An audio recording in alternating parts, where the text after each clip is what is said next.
Hello mga kabayan, magandang umaga ulit sa inyong lahat. Yawn. Today is Monday morning, so mayroon kaming trabaho, and then tomorrow is Canada Day, so wala kaming work tomorrow. Yeah. So for today's video, andito ako sa isang parking, papalipas ng oras kasi ang start ng work ko today is 9 o'clock until 5 p.m. this afternoon. So nakiusap yung kasama ko na kung pwede ako mag 9 to 5 today, so okay lang naman yun. Anyway,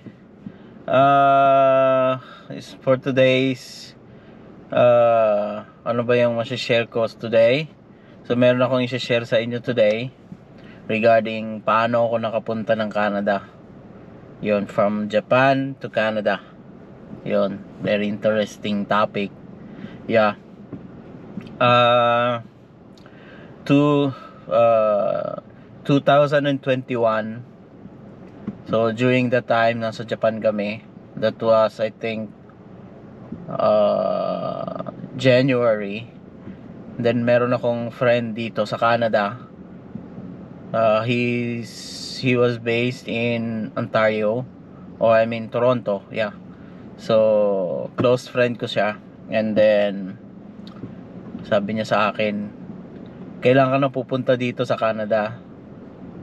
So that time naghihintay ako ng signs na itutuloy ko pa ba yung pag-apply ko dito papunta ng Canada, dahil matagal na ako nag-a-apply papunta dito.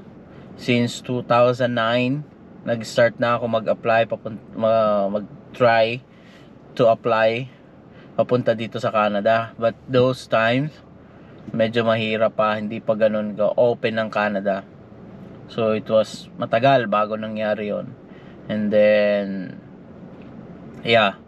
nung matapos ako ng training ko sa Japan, umuwi ako ng Philippines 2010, and then yung wife ko na-meet ko sa Japan, so nagpakasal kami sa Pilipinas, and then bumalik ako ng Japan as a spouse of permanent resident, because my wife is a permanent resident sa Japan. So she is a third generation Japanese. So meron silang marami silang relatives sa Japan. So to cut the story short, so nakabalik ako ng Japan for it was 2011. And then nag-stay kami, or nag-work ako doon ng matagal, and then nag-gain ng maraming experiences para magkaroon ng chances para makapunta dito sa Canada. So lahat ng industry, almost industry na pwede kong magamit para makapunta dito sa Canada. Yeah. So yun. So yung pagtawag sa akin ng kaibigan ko, in-encourage na ako na pumunta na dito. Isa yun sa naging sign ko. Isang sign yun sa akin na bakit hindi ko ulit subukan na mag-apply papunta dito. And then naisip ko yun, gumawa ako ng resume, and then pumunta ako kasi noon uso na yung Job Bank Canada. So yun yung tawag dito, job site ng Canadian government. So so uso na yun noon. So matagal ko nang alam yon. So bumalik ulit ako sa Job Bank, and nag-search ako ng mga work na pwede kong applyan.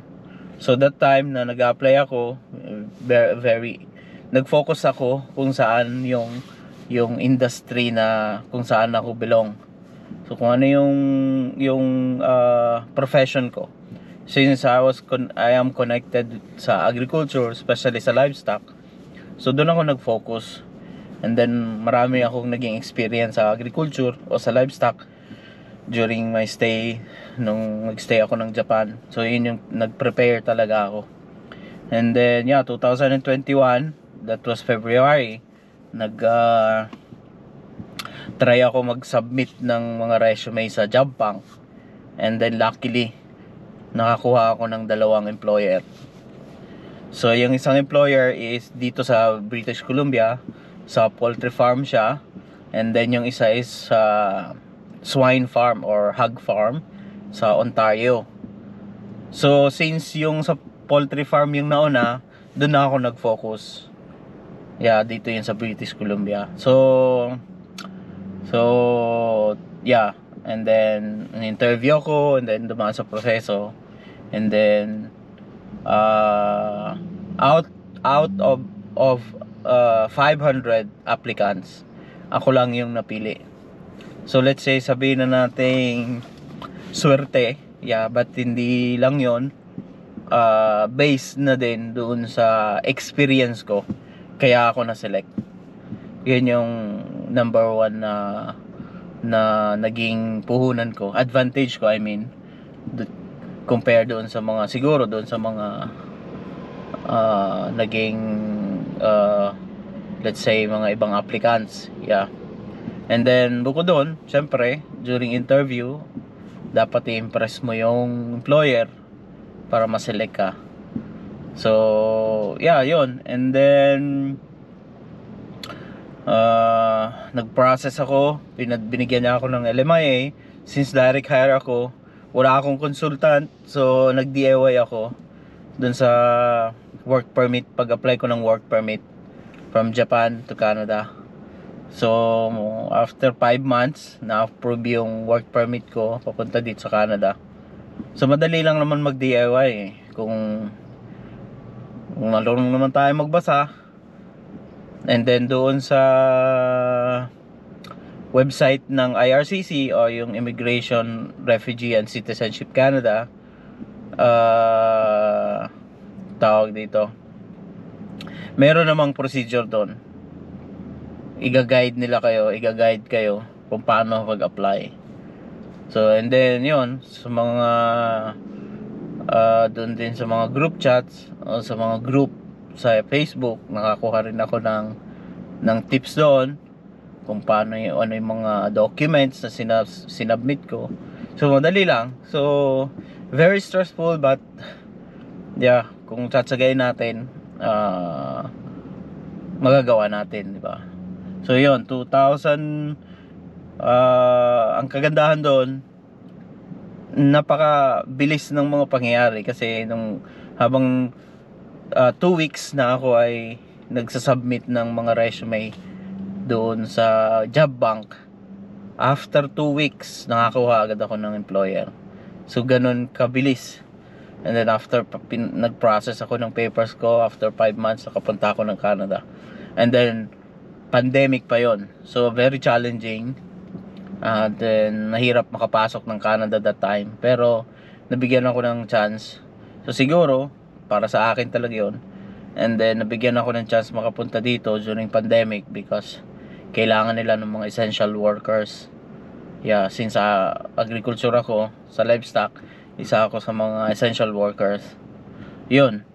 And then August 3 is my flight papunta dito. Ayun. Yun yung experience ko. So from Japan to Canada.